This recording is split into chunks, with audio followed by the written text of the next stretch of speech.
સ્થાનિક સ્વરાજ્યની ચૂંટણીનો માહોલ ધમધમ્યો છે ત્યારે આજે ત્રણેય પાર્ટીઓ છે, એમના ઉમેદવારો છે, એમને કમર કસી નાખે છે લોકોને મતદાનની અપીલ કરવાની। ત્યારે હાલ વોર્ડ નંબર 4 ના ઉમેદવાર રાહુલભાઈ ભુવા આપની સાથે છે, તેમની સાથે વાત કરીએ।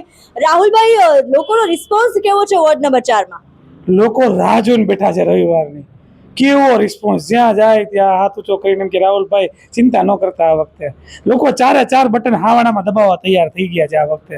ત્યારે હું પણ લોકોને આ વખતે અપીલ ફરી એક વખત કરું છું કે ઘણા લાંબા સમયથી અમે ખૂબ મહેનત કરી છે અને લોકોના જે પ્રશ્નો છે એને વાચા આપવાનો પ્રયત્ન કર્યો છે।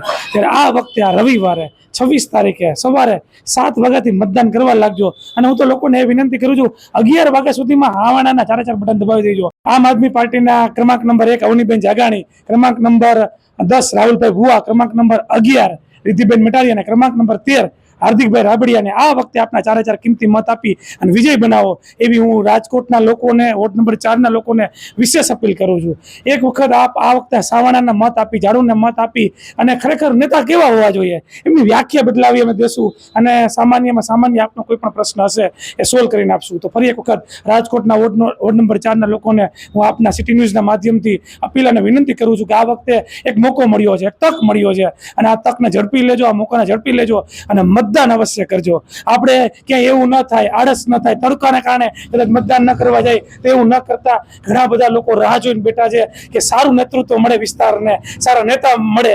એ માટે હું લોકોને ફરી એક વખત અપીલ કરું છું કે 26 તારીખે રજા રાખીને એક દિવસ લગ્ન પ્રસંગ હોય તો વહેલા મતદાન કરવા ચોક્કસ જજો, પણ આ વખતે ચારે ચાર બટન સાવણાને દબાવો એવી હું આપના સિટી ન્યૂઝના માધ્યમથી રાજકોટના વોર્ડ નંબર 4 ના લોકોને વિનંતી કરું છું।